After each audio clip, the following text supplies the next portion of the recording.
Namo tassa bhagavato arahato samma sambuddhassa.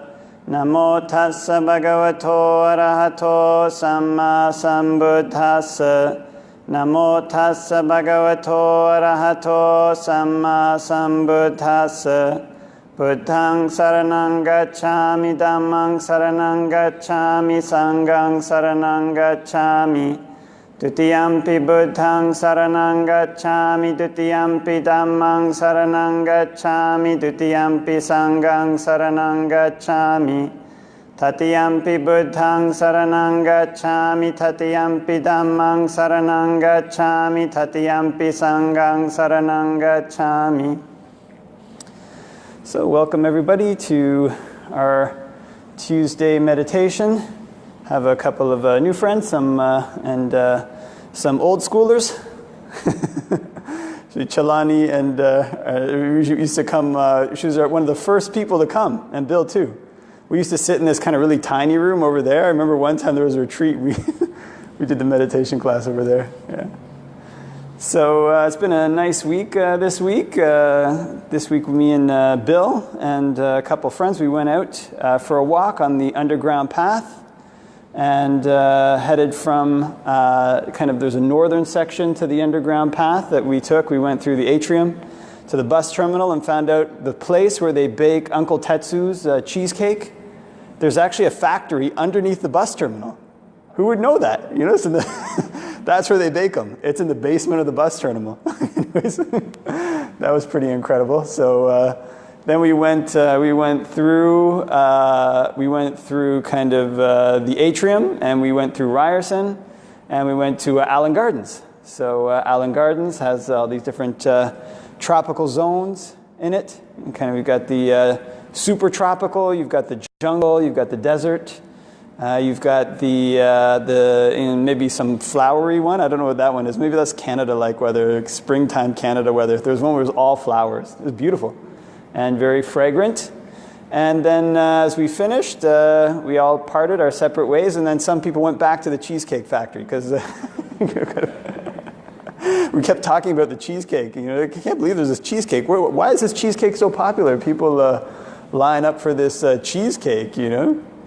And then a week went on, and then yesterday I had a surgery scheduled, so that's why I'm sitting in a chair. So I had a surgery near my knee, and it's amazing. They can get you into and out of surgery now in like 6 minutes. So it was like a 6-minute surgery, and I was out and on my way with the wonders of medical science. You know, I was very impressed with that. They froze it. I didn't even feel anything. It was kind of just some whatever. Although I did sneak a peek, I have to admit. But these are the kind of way, after that surgery, I kind of, went back and I was actually quite tired. Kind of, fell, just kind of sat there and did whatever and hit the bed. And, interestingly enough, after the kind of the walk, it was kind of, building up. Okay, it started at the atrium on the bay. That was kind of neat. Okay, we're having a good time. It's a nice walk. It was cold for so long. Good to stretch our legs. Okay, we found this crazy cheesecake factory. Who knew that? Who knew that was there? And then end up going to Allen Gardens, which was actually really beautiful. Maybe even more so than I remember. If anybody is feeling like they want to get some fresh air during the winter, that's the place. Actually the flower one, it was extremely fragrant. I don't know how they managed to manipulate the conditions so that all these flowers were like giving off their scent. Like from what I remember, that's only usually a couple weeks in like May that the flowers usually do that. But this whole, much of this greenhouse was filled with this scent of these flowers. And then that ended in the desert, which was really great. A good place to end in the winter. And, by contrast on yesterday, kind of, started out the day with lots of energy, kind of woke up and, was, ready to go, and kind of normal day.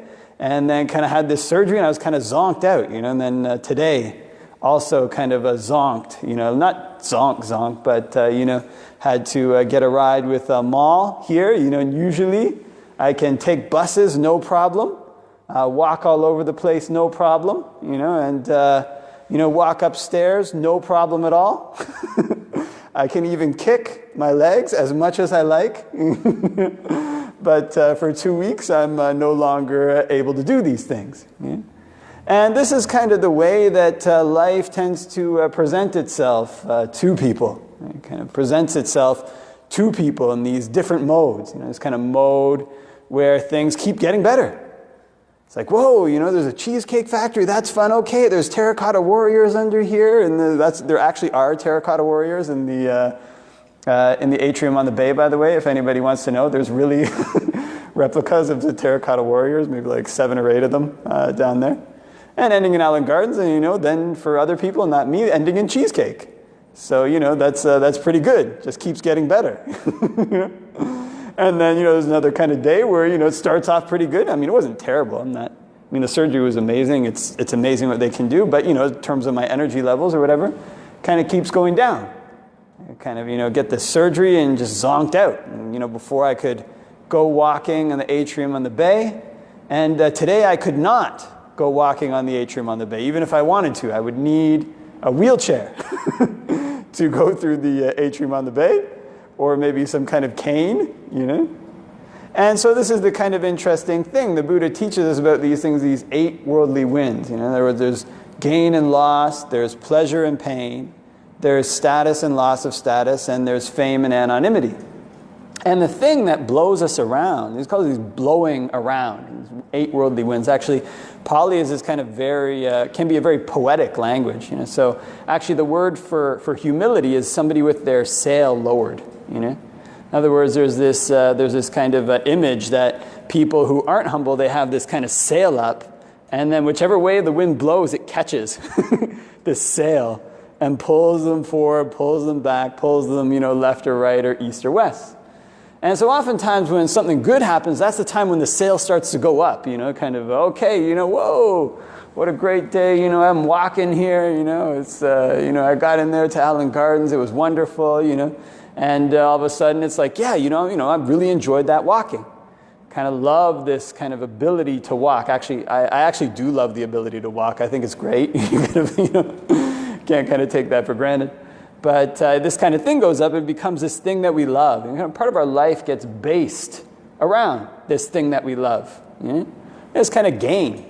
Things keep going up. Up. It's great. Gaining more skills, being able to do more things, gaining. All these things become part of a person's kind of self-perception.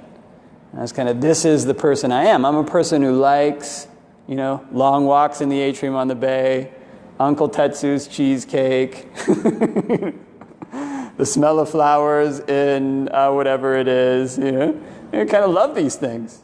And by loving these things, a person creates a self-identity about them. Their mind goes out to reach out to these things. In other words, their sail gets raised. These kind of winds blow and people want to raise our sail up, so they catch these winds, the winds of gain. The winds of gain come, woo, the ship's going, good times. The tricky thing about this is that the wind doesn't always blow in one direction in life. Wind blows opposite directions sometimes. So long as our sail is raised, when the winds of gain blow, it gets caught. But also when the winds of loss blow, it gets caught. In other words, these things spin around each other. So long as a person's sail is raised for gain, the day will come inevitably when that gain turns to loss. It's just not something that's avoidable. You can't gain something and keep it forever. Can't have the atrium on the bay walk every day. It just won't happen. I could go there again, but it's kind of after a really long cold snap, So being out, there's this contrast there, again, it's kind of spinning around. There's this loss, this huge long snap of cold. Everybody doesn't like it. It's minus 30, totally covered up. And then that day was +1. It's like, woo, great, kind of walked outside by Ryerson. Everybody's looking forward to walking. And so this gain was actually brought about partially through loss. If it was nice and sunny every day, the walk on the atrium wouldn't have seemed that nice. Kind of tell everybody, hey guys, let's go for a walk underground in the atrium on the bay. But wait a minute, it's a sunny day. I don't want to go walking underground. This was a terrible walk. We went underground the whole time. It was, nice and sunny out. In other words, this kind of, this gain was something that appeared through contrast. This contrast between gain and loss. We kind of didn't have this nice weather, so this walk seemed like something really nice to do. I enjoyed this kind of walk.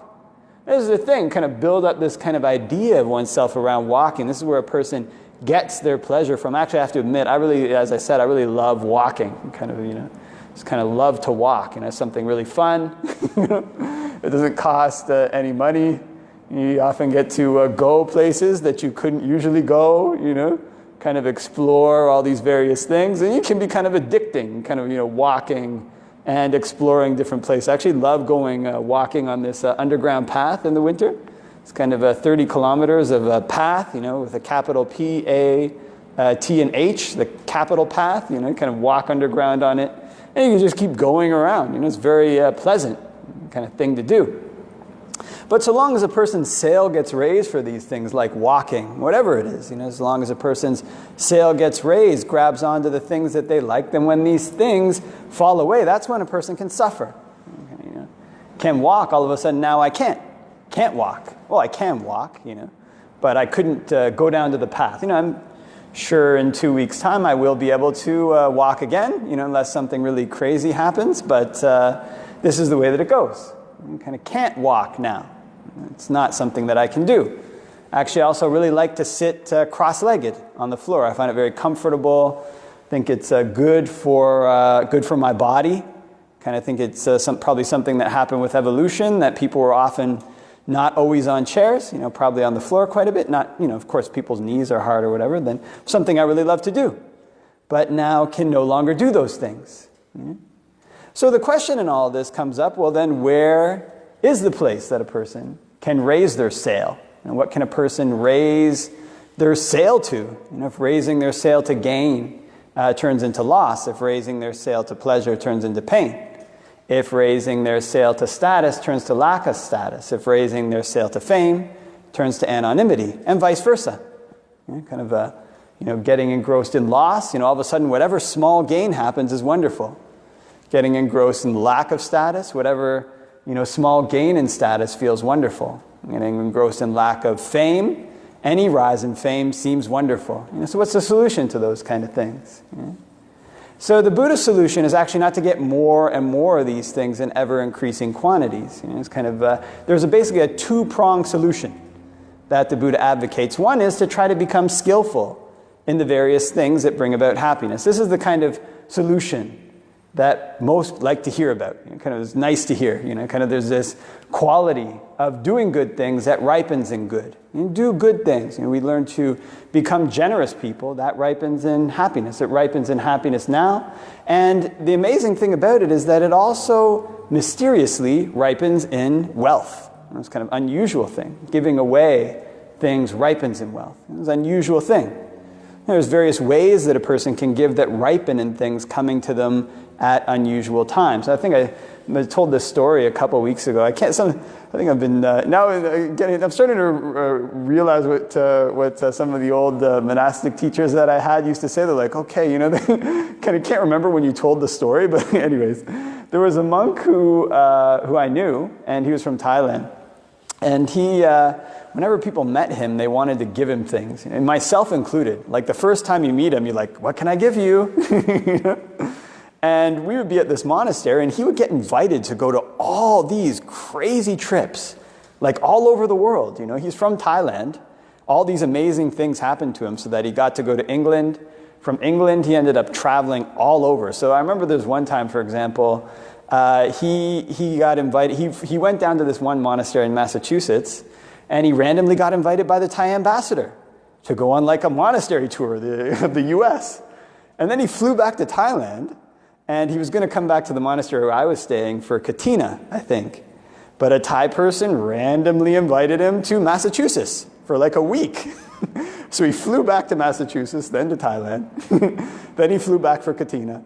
And I think he's still been doing that. Then he went to India later, kind of traveled around India, And when I learned about what this monk's life was, it actually turned out that he'd had this extremely generous life as a layperson, where whatever monks came by, he would like sew up their umbrellas. Wandering monks often wander with these kind of umbrella tents. They hang them from trees with a mosquito net. And if he ever saw one, he was a professional seamsman or tailor, and he would get them and kind of sew them. He would repair their things, and he did this as like a really strong habit. And then he started to rent these buses, like he paid for them himself. And he would fill up all these buses with people, like, okay, let's go. And then he would take them on these monastery tours. They have many what they call Kruba Ajahns in Thailand, who are kind of very famous, very accomplished meditation masters who are kind of renowned. They're kind of just renowned throughout the country. And he would take all these people for free on this bus that he rented by himself. And then eventually he ordained. And so after you learn that, you're like, okay, well, that kind of makes sense in the Buddha's approximation of karma. You kind of do these good things, these kind of gains come to you, this kind of happiness comes to you. And he was this very happy monk. They have this word ebullient, which means kind of bubbling up with happiness. He was just always bubbling with happiness. You could just see it bubbling over in him. Just always happy. Kind of never sad monk, like never really serious. Well, he was could be serious. And you learned a lot of really interesting things about him. So there's this aspect that the Buddha teaches to this thing where actually these gains are something he says not to be afraid of. Kind of interestingly enough. You'd think, if gain comes to you, well then the obvious solution is not to have any gains. It's become like a totally poor, destitute person with, sleeping in a kind of bed-bug-ridden bed with no roof and worn socks. And this is the solution to the problem of getting swept away by gain. But interestingly enough, the Buddha doesn't teach that as a solution, really. Unless, for monks, the ascetic practices are good. But what he teaches as a solution is, okay, look, these gains are things that people desire. They're things that ripen in happiness when they're skillfully acquired. Person is very generous. You get to go on these trips. This monk was very happy. He wasn't unhappy with that. And a person is very happy when other people do well. That ripens in power, actually. That ripens in action. When you think about it, if you're really unhappy when other people do well, you're not going to end up hanging around people who do well. So then how are you going to end up doing well? You're going to end up hanging around all these people who are doing a lot worse than you. You're not going to become a very powerful person. So what the Buddha teaches is that kind of doing these things, being happy when other people do well, even helping other people to do well, this ripens in power. I have this kind of negative association with the word power, like it means like an evil dictator. But there's people who use their wealth for good. There's people who use their power for good. Their connections within the community to help other people in the community. And in this way, they take this goodness that they have and they reinvest a portion of it. So this is his recommendation to lay people, actually. It's not to live this kind of life where everything is flea-ridden and, living in the worst, most shambled places. It's not to have this kind of excessive greed, but if good things ripen for a person, there is actually this thing he calls the pleasure of enjoyment. In other words, if you have some gains, then you should enjoy them. And as a lay person, as a monk, you don't do that. You devote your life to religion. But as a lay person, if you have gains that you've righteously acquired, that's what he says, acquired righteously, earned through the strength of your arm, amassed through the sweat of your brow, then there is this pleasure. There's the pleasure of enjoyment that comes from them. You have a really nice car, you can go drive it. It's kind of not a problem. But all these things are to be done in moderation, in balance. It comes into the second thing, where he talks about the pleasure of freedom from debt. It's kind of an interesting thing for lay people. In other words, all these meritorious actions ripen for a lay person, doing good, thinking good things about other people, helping other people, never not being angry, learning to spread thoughts of metta. These ripen in all these wholesome things coming into a person's life. When these things kind of ripen for a person, the tendency is to rush out and grab them, kind of consume them. A person gets a kind of $100 and they spend $110. Person gets an income of $50,000 and they start spending like $60,000.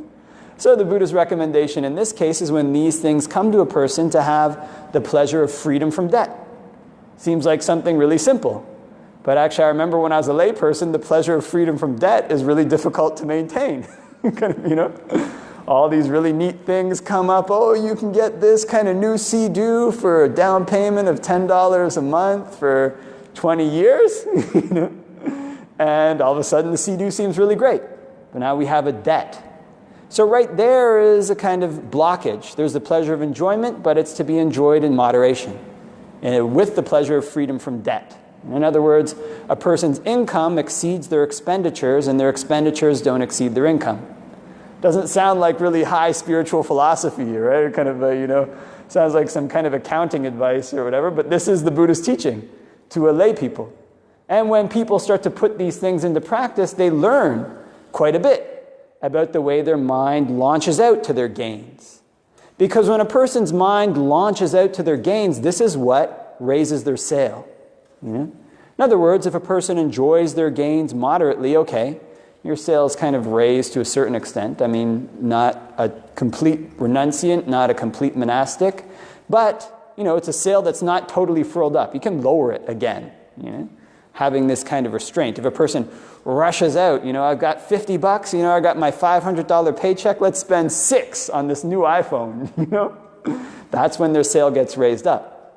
So although these things seem very banal, they're actually profound spiritual practices. They require a lot of effort to be free from debt. We learn a lot about harnessing our cravings, to have the pleasure of enjoyment but not overdo it. We learn a lot about balancing good and bad qualities. And to have this pleasure where a person's income exceeds their expenditures and not vice versa. This also requires quite a lot of discipline. We learn to enjoy these things in moderation. And when we do these things, these are skills that actually carry over into our meditation. So in other words, there is this kind of solution to the 8 worldly winds, which is worldly. And kind of part of the Buddhist teaching around the 8 worldly winds for lay people is to engage in the world. Of course, lay people are not monks. They engage in the world. And monks don't engage in the world to the same degree. But when engaging in the world in these ways is something where people learn about how to furl their sail up and lower it when the times are appropriate. So learning to make merit, do all these generous things, and then learning to enjoy them in balance. And there's also another side to this. You know, so there's this side that deals with gain that the Buddha teaches about. But there's also what you might call a side of his teachings that deal with loss. In other words, it's a kind of two-pronged approach. So I remember I had a friend, he's an avid jogger, and he loves to jog. He's actually in his 50s, but he jogs all over. So he's kind of jogging all the time. He's pretty impressive. Most people, if they jog all this time for decades, their knees will usually go. But he's still jogging pretty well. And he was telling me this story about how he would jog one time. He was out jogging, and then one dog came around, went in front of him. And so he says, okay, or, went behind him. He says, okay, the thing to do when a dog comes is you have to turn and face it and jog backwards. Because if you jog and you're running away from it, it'll come and bite you. So he's doing that, and apparently another dog came. So then he had these kind of two dogs circling him. So I guess you got to kind of, turn. I don't know, I've never been in that situation where there's two dogs circling me, but I can imagine you'd have to be on your toes, ready to turn one way and turn the other way to face both of these dogs. And in the same way, the Buddha's teaching, we learn to face both gain and we learn to face loss. There's ways to deal with both gain and loss. And all the time we have to keep vigilant in dealing with both these things. We have to stay on top of both these things. So the way of dealing with gain is something that sounds very nice to do, kind of, okay, let's get more gain. How do I do that? Let's get more sensual pleasures. How do I do that? And then we learn to restrain it. It's like, okay, well, this is kind of fun, not 100%. Then there's also this way of dealing with loss. And there's some people actually whose minds incline to these kind of ways of dealing with loss, some people whose minds incline towards the ways of dealing with gain. So the Buddha talks about there's ways of pleasant practice and there's ways of painful practice. Now, this way of painful practice, this is learning to face the other dog. Kind of learning, facing the one with gain is one thing. Sometimes I have to turn around and face the one with loss. In other words, sometimes we're at the atrium on the bay, everything is nice, and sometimes we're in for surgery.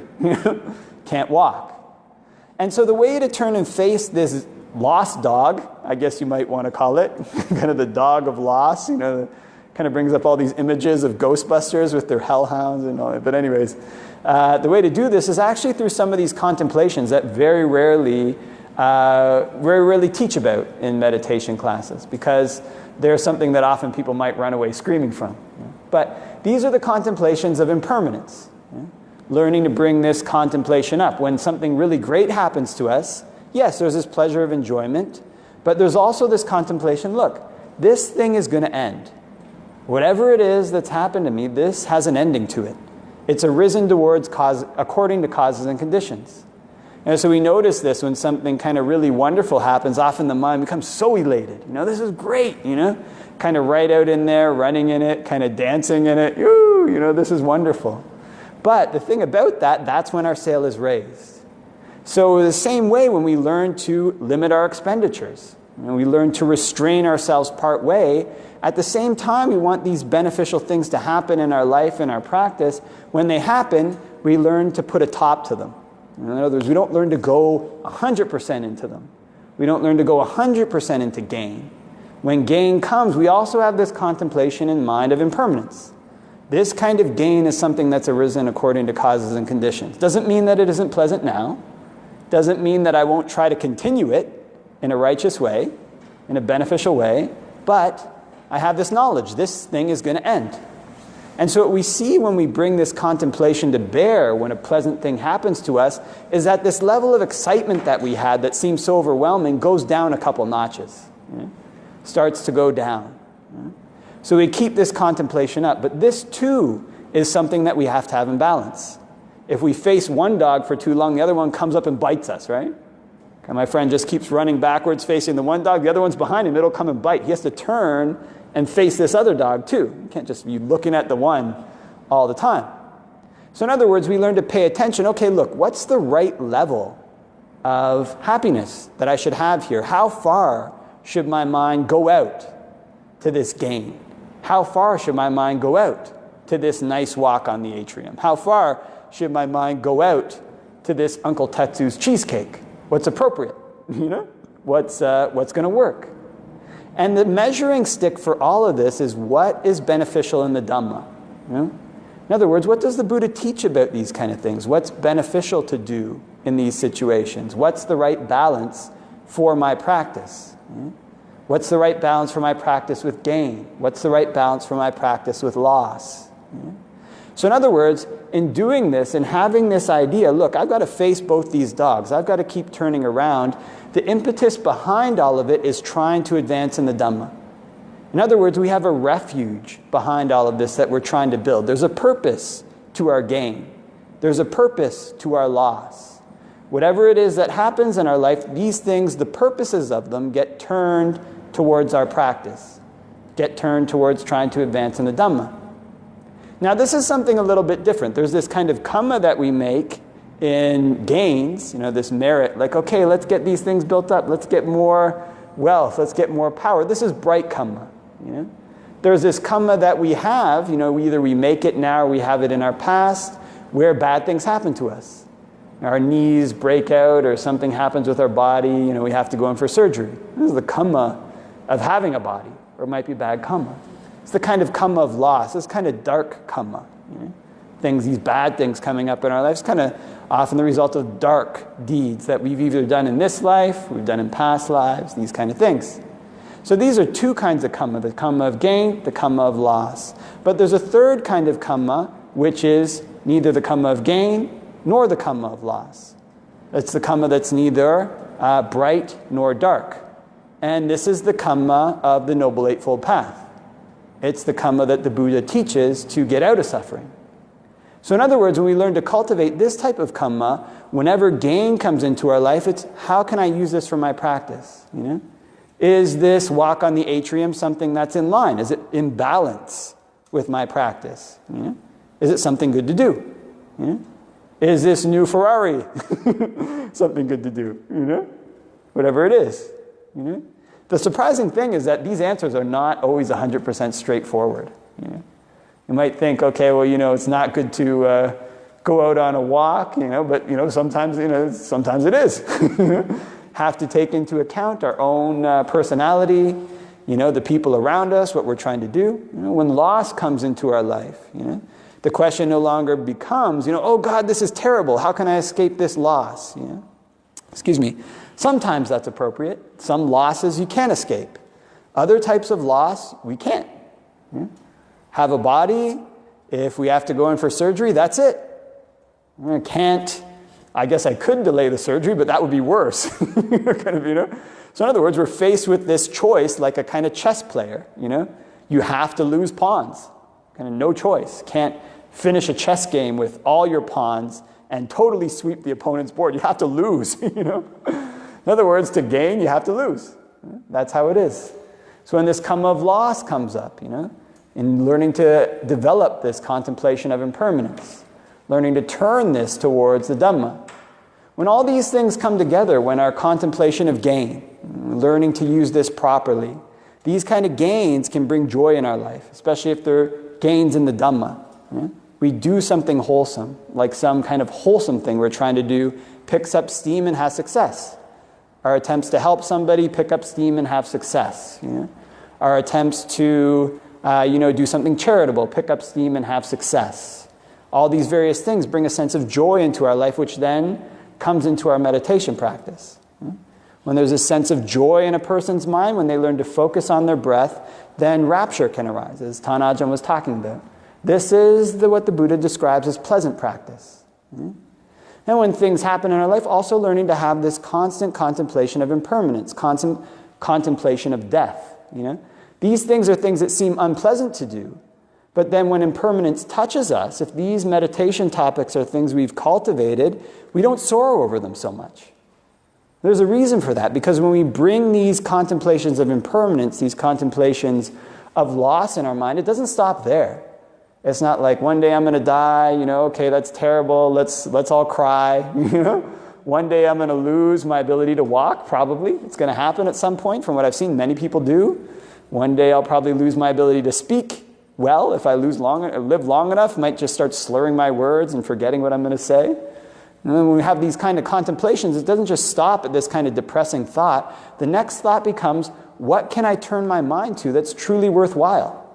In other words, these contemplations start with gain, start with loss, but they turn inwards to see how to go beyond gain and beyond loss, to see how to cultivate the Noble Eightfold Path. Now, when this cultivation of Dhamma becomes the central point of our life, this cultivation of meditation, trying to move forward in the Buddha's teachings, this is when we start to build a refuge in our own hearts, a refuge in our own minds. And this is actually what we were looking for in the gain. This is what we were looking for in escaping from the loss. We were looking for something that would give us satisfaction. But the tricky thing is, this satisfaction is not found in gain. Satisfaction is not found in loss. This satisfaction is found in learning to go beyond these things, learning to cultivate the Noble Eightfold Path, learning to try to find a peace that isn't dependent on these conditions. Now, so long as we have these things as a central point of our life, so long as we have the Dhamma as a central point in our life, when gain touches us, it doesn't have to touch us as strongly. When loss touches us, it doesn't have to touch us as strongly. And if we cultivate this path to the end, then that's a point where nothing touches a person like that at all. They've gone beyond all gain, gone beyond all loss, to a permanent place of peace. Now, this is something that we can see for ourselves. We can see it as we gain success in our practice with gain. We can see it as we gain success in our practice with loss. All this is visible here and now. When we see this kind of thing, this kind of success, then it leads what they call opanayiko, leads us onwards to try to go further. And this is where we start to let go of some of the things that raise our sail more. First we learn to use them, next we learn to let them go. Let them go skillfully. And so in this letting go, there's a lot of peace.